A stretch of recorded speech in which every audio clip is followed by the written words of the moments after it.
Dennis, to bring the first question to you.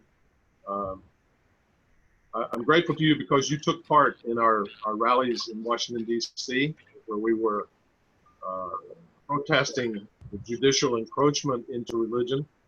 And I enjoyed your talk there in the rally. And in your speech, you started talking out about the need to know our inheritance as a nation. And you quoted Proverbs. So I'm going to quote you, quoting Proverbs.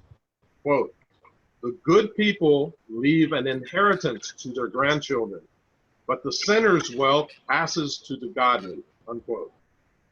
Now, Dennis, would you start to explain how we have strayed from the foundation that was laid by the founding fathers and how serious a point that is for us? Thank you, Howard. Actually, one of my motivations for getting involved in the Ben Carson campaign for president was because he was also writing about these founding principles. He spoke about them, wrote about them in books, through the Washington Times as well, different publications, Newsmax, and alternative media. And so, when I joined that campaign, I was very hesitant.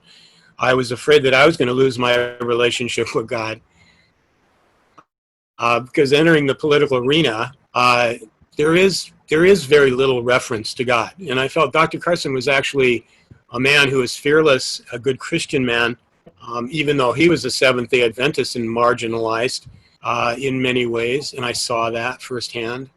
I can see that there are commonalities in what has happened throughout history. I feel that the founding of our country isn't just something happened and all of a sudden an instant revolution occurred overnight. I think the founding of the nation occurred over thousands of years in one sense. I feel that the immediate events that led to it actually were directed by God.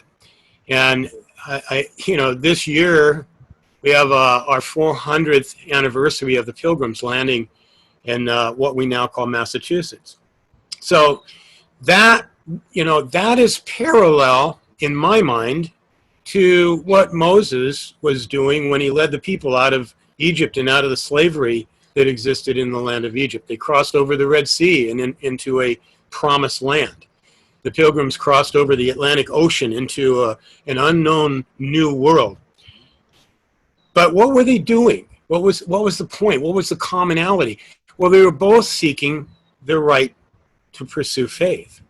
Moses, a lot of people don't realize, he was just asking Pharaoh for a 3-day pass to go out into the wilderness to pray. And that was it, to worship God in the way that they wanted to.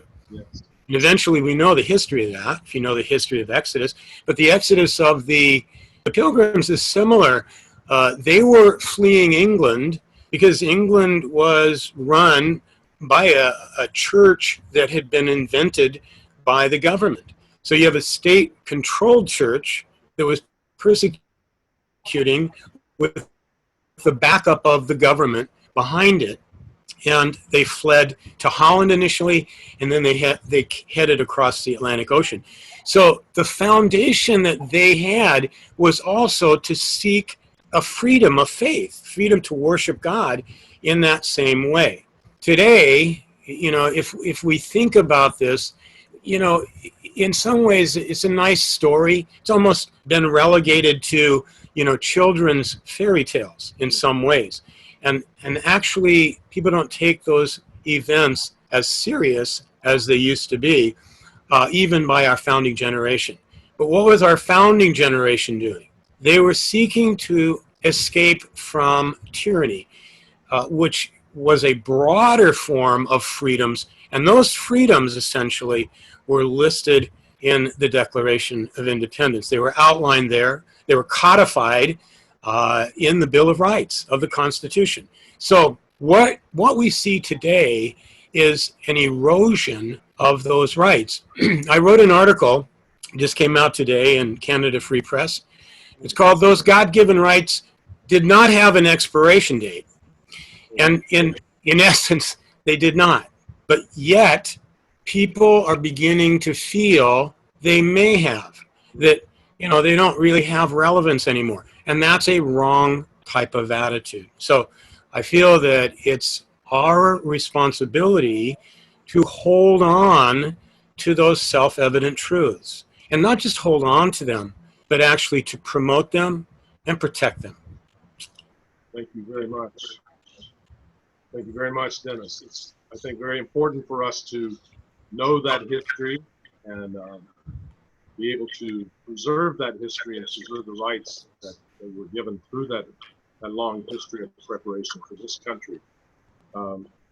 Kevin, you are a renowned scholar. I know you're an author, and you know the kind of theological background as well as anyone. Would you like to make a few comments yourself about the founding of the nation in this regard?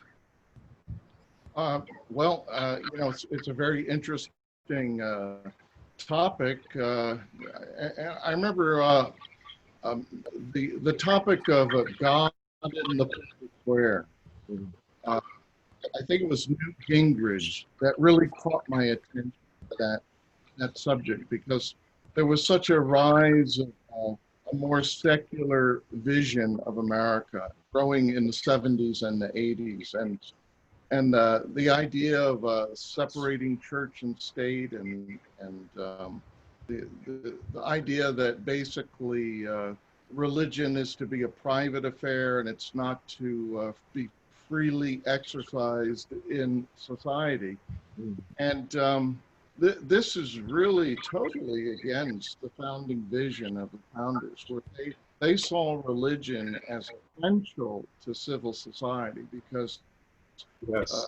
Religion provides the principles, the values that are germane to good citizenship, and that they're common to the world's religions. And so this was always, you know, from the standpoint of the founders, you know, religion was essential for a civil society. Yes, you're completely right. I know John Adams' famous quote, and he said, "Our Constitution was made only for a moral and religious people. It is wholly inadequate to the government of any other." So this was the common view, as Kevin mentioned, of the founding fathers, that